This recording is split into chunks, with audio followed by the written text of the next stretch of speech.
Hello, my children. I'm so pleased that we're gathering for this cult meeting today because I feel like we are reaching unprecedented levels of being so fucking back. Free are we from the shackles of the dumping grounds of January and February. It's March, baby. We're getting good TV, we're getting good non-horror movies. I went to 2 different premiere events within the last week. I met one of my favorite horror composers of all time. I'll tell you all about it, but you gotta stick around because the way that I do my recaps, first I talk about all the TV shows that I've watched in the month, then I get into all the non-horror movies, then I briefly go over all of my horror rewatches, then we get into all my new watches of old horror. Been catching up on things like Pan's Labyrinth, Haunted Mansion, the Night of the Living Dead remake, then what you've all been waiting for, I get into new horror releases. But before that, let me just walk it back. I gotta get you in on our little inside joke. Yes, I did start the video by welcoming everyone to our cult meeting. It's literally nothing weird. I'm just simply the Antichrist, and when you click subscribe, that means you devote your soul to me. I'm not gonna like eat your soul or anything. It's actually like a nice service that I provide. I keep it safe right here with me. In exchange, you get so much fun and sexy horror content for free. I think that it's a good trade. It also helps to click the like button and the notification bell, that way you never miss our next meeting. But without further ado, let's get into all the TV shows that I watched in the month of March. There are only 2 of them, to be fair. The first being Quiet on Set, The Dark Side of Kids TV. I am sure that you've heard of this. It is a docu-series that is covering the many troubling allegations behind the scenes at Nickelodeon Studios, specifically covering Dan Schneider. That man, what a piece of work. It's horrifying. I would consider it a horror documentary. I think that I have one of the highest liked Letterboxd reviews, and it kind of sums up my thoughts because I don't really want to get into all of that. All of that subject matter, I'm like, that feels like an instant demonetization, so no thank you. Dan Schneider and all his gross friends die a horrible death challenge. Succinct, thoughtful, gets the point across with as much disrespect as possible. I thought it was one of my personal best, so thank you for the engagement with it. The only thing that's annoying about it is I had to do like a free Pluto subscription or something. I didn't even know what Pluto was before that. I'm sure that it's an extension of several streaming services, but I didn't have any of those. So it is kind of like a weird thing to try to track down and watch, but it is worth it. And they're releasing another episode, I guess. Maybe they already have by the time this video is going up. It's yet to be seen whether or not I'll be seated for that last episode. The other TV show that I watched in the month of March, I actually only watched the first 2 episodes of RoboDoc. It is about the creation of the iconic film RoboCop. I don't really think you need a synopsis there. It is 4 episodes long, and each of the episodes I think range from like 45 minutes to an hour, or maybe longer, I'm not sure. If you are an extreme RoboCop fan, then I could highly recommend it. I'm a huge fan of the movie, but I do feel like it could have been 2 episodes maybe instead of 4 episodes, or they could have just made like a 90-minute documentary. They include a lot of stuff that just did not interest me. Like there's a little bit way too much information thrown at you, and it's just not really presented in like an engaging enough way for me to care about like, yeah, so I talked to this guy who was in a room with this guy, and that's how we hired that guy. I like just I didn't need to know that. I care about how many squibs they put on Peter Weller and how painful that was and how many takes they had to do. I don't really care about the insight of the financiers, you know? Anyway, I do want to finish the little docu-series,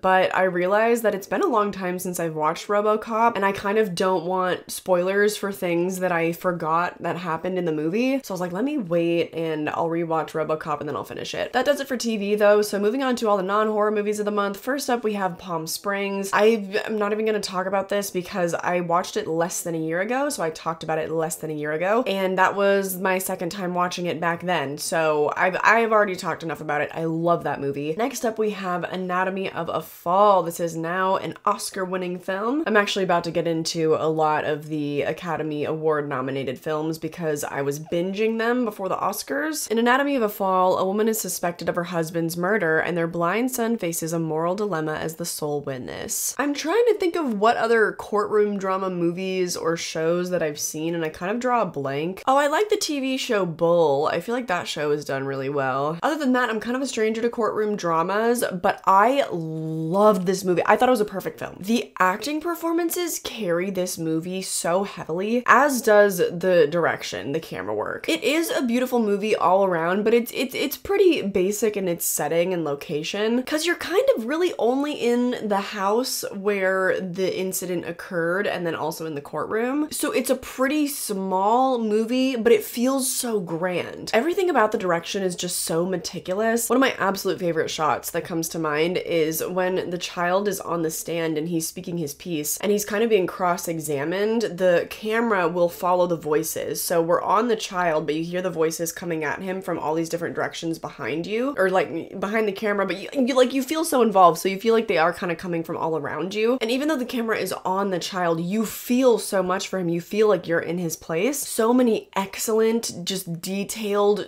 involved shots like that in this film. Also thematically, it hit me really, really hard. Is this movie specifically about justice systems in the world and how you really are guilty until proven innocent? Yes, that's probably the main intention. My main takeaway was about judgment. How you can see just a tiny, tiny clip of somebody's life, or you hear like the audio of something, and whether it's just our human nature or the world we live in now, but we engage in this black and white thinking and we lean completely one way. So I even got caught up in it and thinking, oh my god, she did it, to oh my god, no, she did not do it. This movie keeps you so invested in that you're just like constantly feeling back and forth on what you think, and ultimately it doesn't matter. What matters is the movie successfully kind of gets you caught up in it, and that's what the movie is making a criticism of. So brilliant. I personally have not seen another movie that's done that so well, but I haven't seen a lot of courtroom dramas, so give me more recommendations down below. I also watched Killers of the Flower Moon. You probably don't need a synopsis on this one. This was one of the most popular movies of the awards season. It was good. It was very, very good. I had to pause it 3 times to go to the bathroom. That is why I did not watch it in theaters. I really wish that I could have, but it's such a tricky thing. I remember the editor getting mad that there were certain theaters that included an intermission, and she was like really mad. She's like, that's not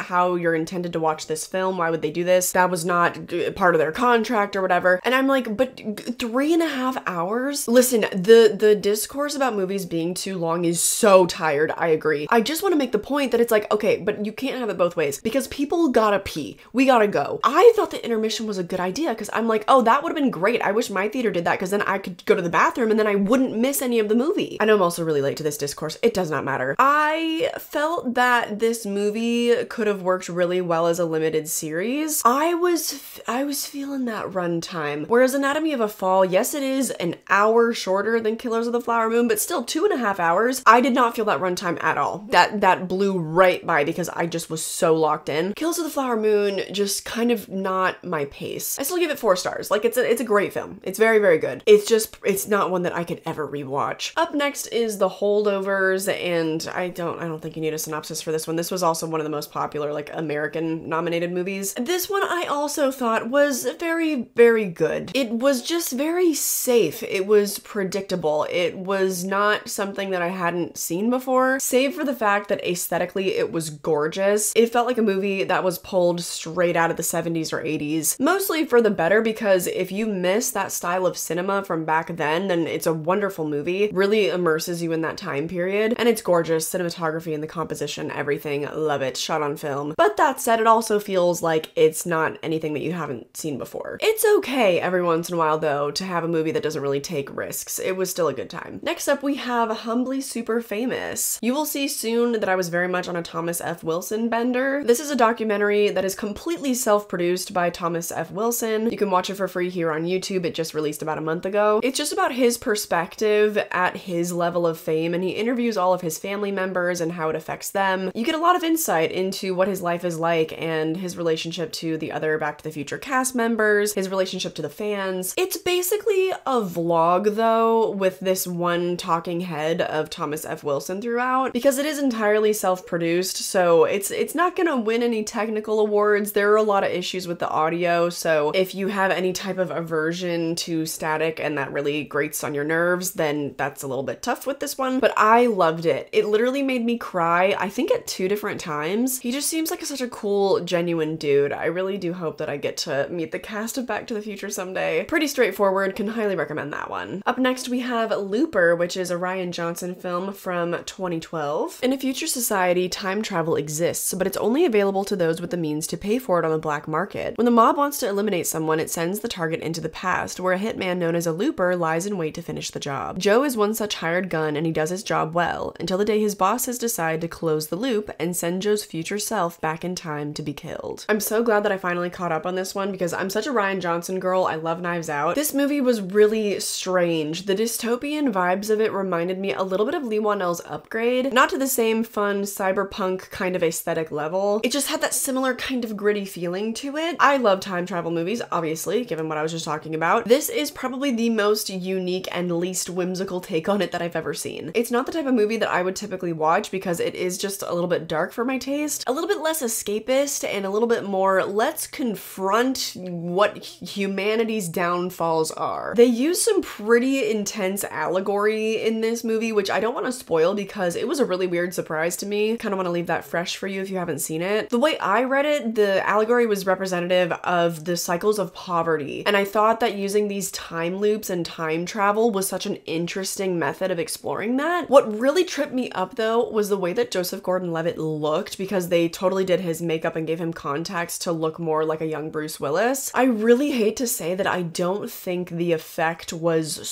super worth it, because for like the first 20 minutes of the movie I was going back and forth with my boyfriend. I was like, that is not Joseph Gordon-Levitt. I was like, what is going on with his face? I don't think that's him. Maybe he just hasn't come in yet. And my boyfriend was like, he doesn't look any different to me. He is one of the least observant people you'll ever meet, by the way. It got to the point where we were having this back and forth. I was like, no, something is off. He looks weird. Where I had to look it up, and sure enough, we saw like kind of the before and after of the makeup that he did for the movie. That was throwing me off. I don't think that it'll distract me as much on my next viewing, but that was just a lot to take in. Really solid performances, super interesting movie. I was thinking about it for several days after watching. Next up would be Love Lies Bleeding, and as much as I could probably talk for another hour about that film, I did already put a review up over on the Patreon. It is hands down my favorite movie of the entire year so far. I don't know if anything else will beat it this year, to be honest with you. I did a spoiler-free section over there, and I did a spoiler-filled section because I just really wanted to talk about all the metaphors with everyone over there. I'm so happy for Katie O'Brien. She just landed a huge role in Mission Impossible 8. It gives me such joy to imagine weirdo Tom Cruise sitting down to watch Love Lies Bleeding and going, this girl should be in my movie. Because he's absolutely right for that. Let me stop rambling. The last thing that I will leave you with is Whispers by Martin Rev, Supremacy. That is the end credit song. It is one of the most beautiful things I've ever heard in my life, and sometimes when it comes on in the car, I will start to choke up because I think about the ending of Love Lies Bleeding. Go listen to it, and you are welcome in advance. Okay, next up we have Land of the Lost, which I think is another 2012 film, a little Will Ferrell comedy. This one I'm not going to get too into because I've talked about it on the second channel. I found it on Physical Media. I really wanted to vindicate the middle school aged version of myself and enjoy this movie and rediscover it as a hidden comedy gem. That did not happen, but there were a handful of scenes that my cheeks were aching. There's this one scene where Will Ferrell and Danny McBride's characters, they get high with this caveman. His name is Chaka, by the way. And Danny McBride's character gets really paranoid and he keeps asking Chaka if he's a cop. You should be honest with me, okay?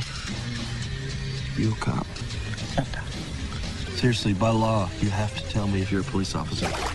Marco? Polo. You wearing a wire? Yeah. Marco? Polo.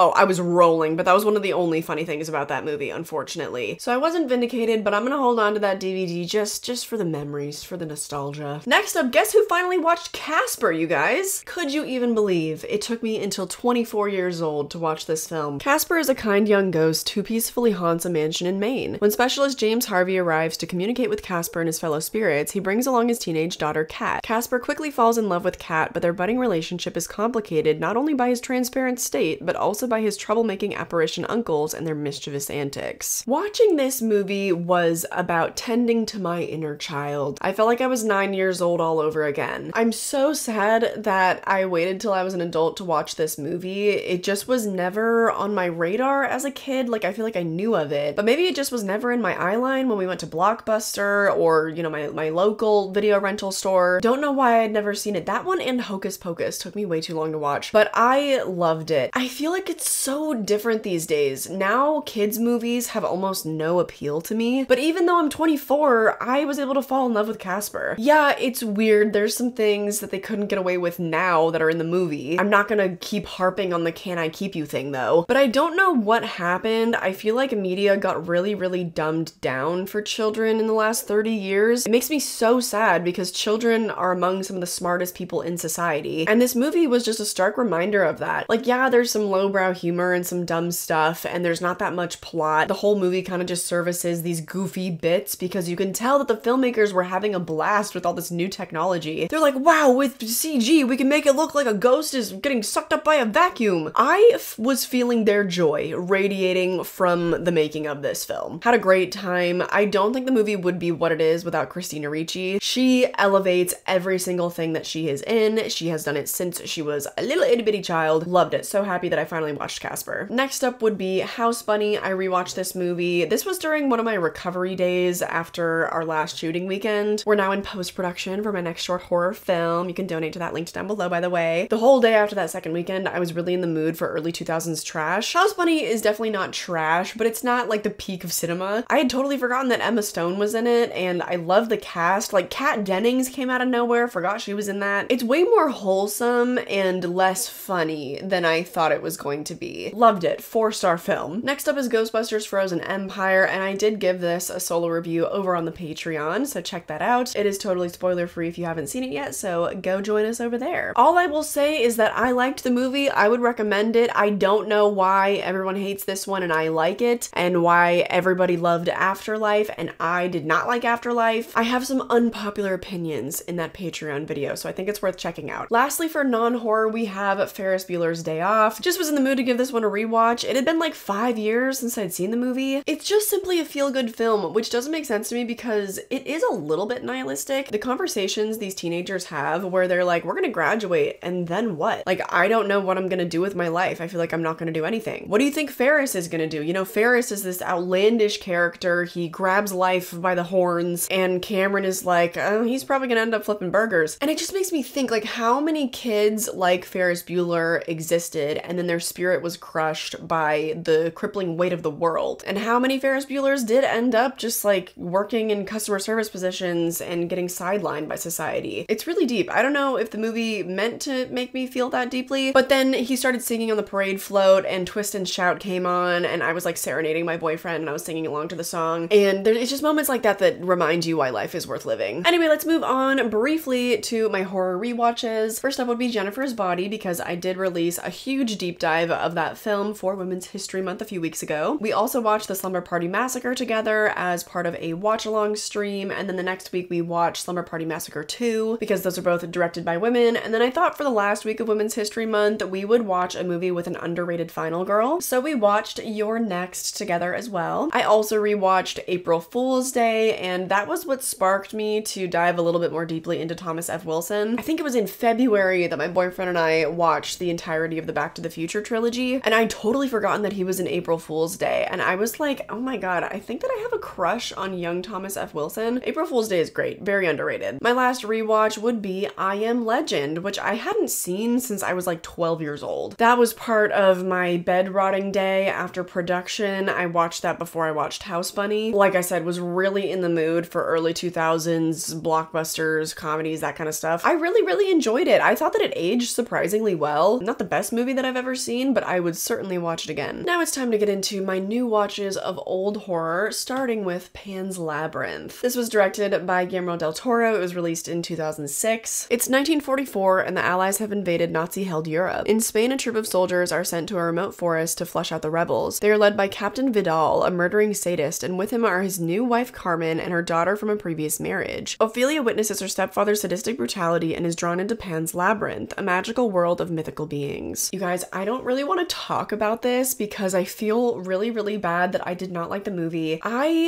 had a hard time with it. I found it to be really shallow, and I'm sorry, I know that this movie hits a lot of people really deeply. I felt like I was watching a true children's movie that also happened to be really gory. Everything just felt really obvious. I also was watching it on a DVD. I wonder if I watched an upgraded version, if I would get to enjoy the visuals of it a little bit more. The makeup is fantastic. Yes, Doug Bradley definitely delivered. I would have liked to see more of him though. For how iconic he's seen in this role, I thought that he would have a little bit more screen time, so I was a little bit bummed by that. I don't think that I could really vocalize what it was that just didn't click for me with this movie. I've come to learn as an adult that I don't actually love fantasy. I just loved Harry Potter as a kid, and I would say that Pirates of the Caribbean is definitely fantasy as well. I think I'm just really picky and choosy with my my fantasy, so unfortunately that one did not tickle me. I also finally watched the entirety of the Leprechaun franchise. I gave that franchise a ranking for the first time a few weeks ago. I finally watched The Haunted Mansion for the first time too, and I thought that I was going to include it in my upcoming series I finally watched, but it was so bad I decided to reserve that series for movies that I actually end up liking or are super wacky and there's a lot to talk about. For example, I was going to include Pan's Labyrinth in that series, but I didn't like it, so I didn't think it really worth kind of putting those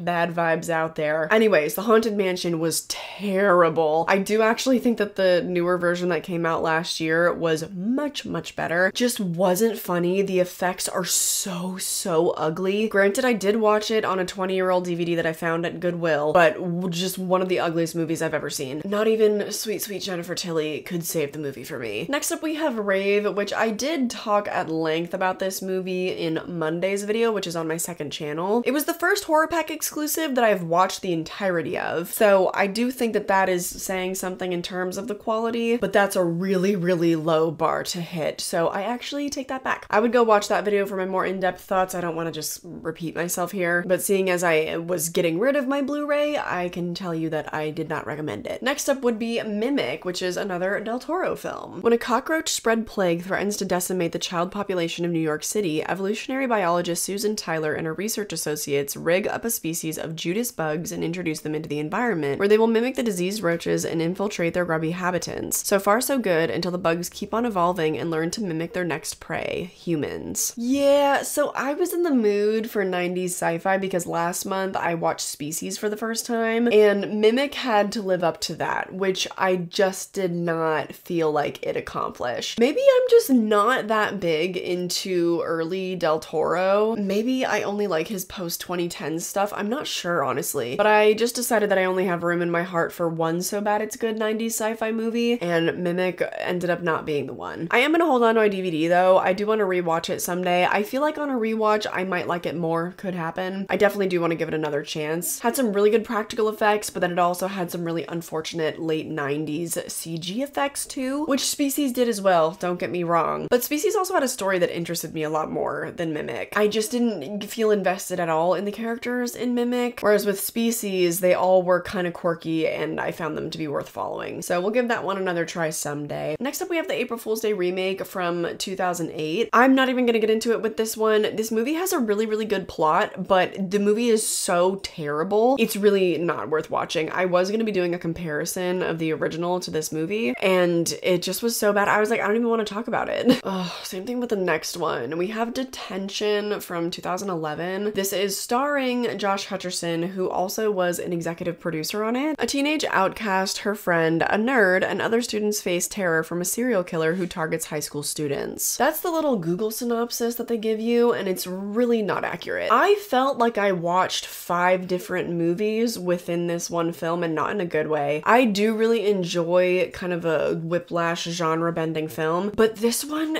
it like every different part of it felt like an entirely different plot. The beginning of it, like most of the first act, just feels like a very stereotypical loser girl in a popular world. Oh, except for the very opening scene, which is one of the most annoying things I've ever seen in my entire life. Actually kind of reminiscent of Ferris Bueller's Day Off, where the characters break the fourth wall and they tell you about the rules of being a teenager, except it was painfully unfunny, just torture to sit through. Anyways, at some point in the movie, they introduce a body swapping. There is time travel. It's probably one of the worst movies I've ever seen, at least on that scale. I'm not talking about low budget, like actual garbage. For the scale, one of the worst movies I've ever seen. Thank you, Horror Pack, for another gem. Moving on, I watched a couple of short films throughout this past month, starting with Nuggets. I also watched Other Side of the Box and Don't Look Away. The only one that I would highly recommend for my horror audience is Other Side of the Box. While I do wish that it didn't have kind of the stereotypical YouTube horror short endings, it was really unique. It is among one of the best horror shorts that I have seen on YouTube. There were people on Letterboxd especially kind of clowning on the acting in it. I didn't find it to be bad. There's some creature acting in it that I positively adored. I would love to see more from this director. I would love to see them get to develop this into a feature-length film. Don't Look Away was was very, very bad. Don't recommend that one. Nuggets was like a little drug PSA. The metaphor is very straightforward, but it's cool animation and really good sound design. Finally, the last new watch of an old horror movie would be the Night of the Living Dead remake from 1990. I unfortunately just did not find this movie to be different enough to its predecessor. People have hyped it up for me a lot too, which I think contributes to the problem. The problem being that I was very underwhelmed. Yes, you guys were right. They do update the Barbara character. It's much better. Tony Todd is also incredible as Ben, but I don't know. I'm very endeared to the original Ben, so I couldn't say that I preferred Tony Todd. The ending, while different, is still tragic. Just, it's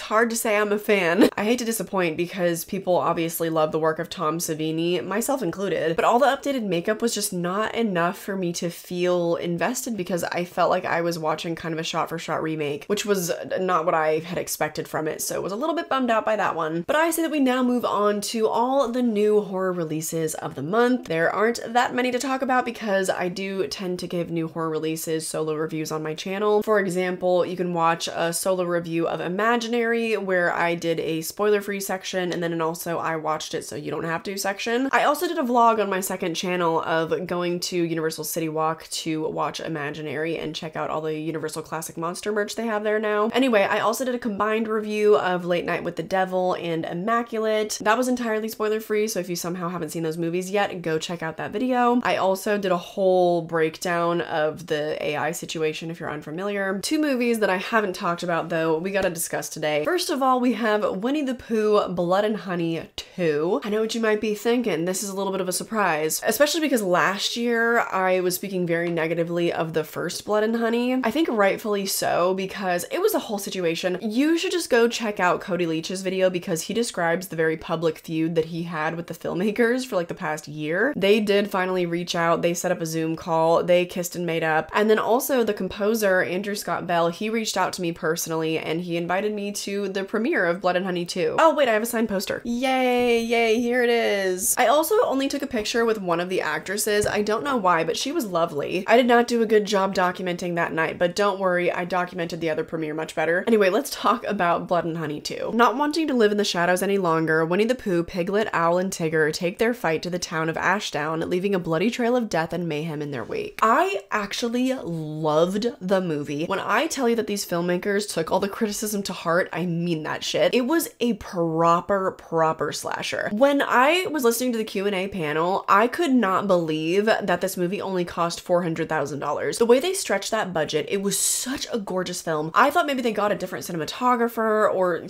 something because tonally the look of it is so different. It feels like you are in a fairy tale book. And of course the score contributed to that so nicely. It really sold the effect. They totally upgraded all of the makeup so the looks of all the monsters are fantastic. They seriously upped the body count. They made it more of a meta comedy. And not to totally diss the performances of the first one because I know that they had way less time to shoot that one, but the performances, oh, such an upgrade. I genuinely had a really good time. I'm so happy that we like all made up because otherwise I was not gonna go watch that movie. At the Q&A, I did take one video while I was there, so I'll show that for you now, but it's Andy Scott Bell describing how he made the signature noise for Tigger. So I had all this extra PVC tube. Just about when I was starting to score Pooh 2, I walked down into my basement studio and it was like kind of leaning against the wall, and I thought, I could put a brass mouthpiece in that. I wonder what it would sound like. Instantly, when I tried it, became the sound for Tigger. Lewis, you love this. I love it so much, yeah. Yeah, like to have a sound that's... Have my own sound is incredible, yeah. Yeah. I wanted to follow me into like the gym and stuff like that. Like. So instead of just going...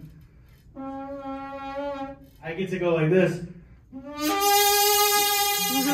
Found that so fascinating. It's such a unique sound. After that, we had lunch the next day. I got to learn a lot more about the business of post-production and of composing. Really solid dude. Super psyched to have that professional relationship now. I also asked a few questions at the Q&A. I'm sure that that'll be posted somewhere. I did announce on Twitter, I'm so sorry, that I was going to be moderating the Q&A because I was invited to, but it turned out that they double booked me, so I did not end up moderating. Sorry to disappoint, but I did get to ask a couple questions from the audience. Found out that that. Nobody really had trouble with the prosthetics. It didn't seem like a super horrifying process. The guy that played Tigger just mentioned the only really claustrophobic part was getting the cast made of his head, where it's like they paper mache your head and you only have those little nose holes to breathe out of. And then the other question contained a spoiler, so I won't get into that. But super fun event, super fun movie. Highly recommend renting it once it comes out on video on demand. The last new release that we have to talk about is Monster Mash, which is another premiere that I got to attend. This is from the Asylum Studio. If you're familiar with them, they also made Sharknado. They make a lot of high concept, super low budget stuff like this. This time we're following the Universal Classic monsters as they team up against Dr. Victor Frankenstein, who's been terrorizing the monsters by taking pieces of them and kidnapping Dracula's daughter because he's trying to create the ultimate monster. This premiere was so fun because, little brag incoming, I met Harry Manfredini. He did the score of this movie of Monster Mash and I got to chat with him for a couple of minutes. Really nice guy, very funny, told a really great joke about how he made the score digitally, meaning with his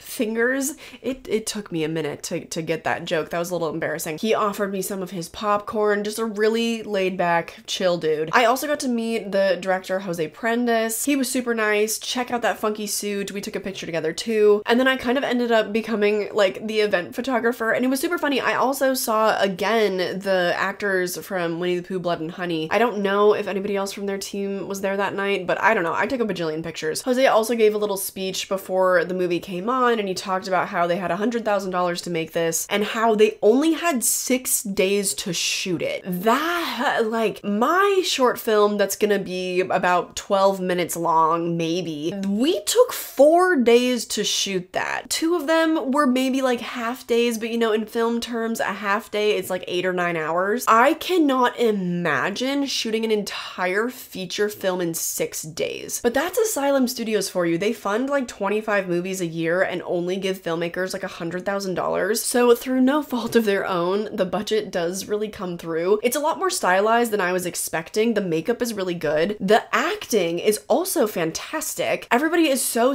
committed, but it's just tough. Like you can tell that the budget is coming through because of the lack of action. Majority of the movie takes place in these kind of repetitive locations and it's just not dynamic at all. There's really hardly any type of camera movement. It's a lot of just talking head conversations. Like the whole movie is almost entirely just conversations. It is funny though. I genuinely did laugh out loud a handful of times. It does play exactly like a sitcom because it's very static and you feel like you're on these sets. So don't go into it expecting anything more than that. It was a fun time. I think it's probably the hottest version of Dracula that I've ever seen and I'm so serious about that. I feel like you can tell that everybody was having a blast making the movie, but am I gonna wholeheartedly recommend it? No. Especially because if you're allergic to bad CGI, then I've got some bad news for you about the third act. But overall, had a great time. Am I biased because the director buttered me up and we're kind of pals now talking about collaborating and he introduced me to Harry Manfredini? Absolutely. I am stoked on having those professional relationships too. That will do it for what I feel like has been quite a long monthly recap today. Hopefully you guys have stuck around. I hope that you've had fun. Like I said, you gotta check out the Patreon for the bonus reviews that I've released. Again, I released one on Love Lies Bleeding and on Ghostbusters: The Frozen Empire. Like I mentioned, I also have my second channel where I talk about physical media. I also take you on spooky outings. So if you want to join me next time that I go to the Universal City Walk to watch a bad horror movie, then subscribe over there. Also, all my social media is linked down below. Again, consider supporting my next short horror film. Could use some help with the budget for post-production for sure. But more than anything, I just hope that you enjoyed this video and I hope I catch you in the next one. Bye!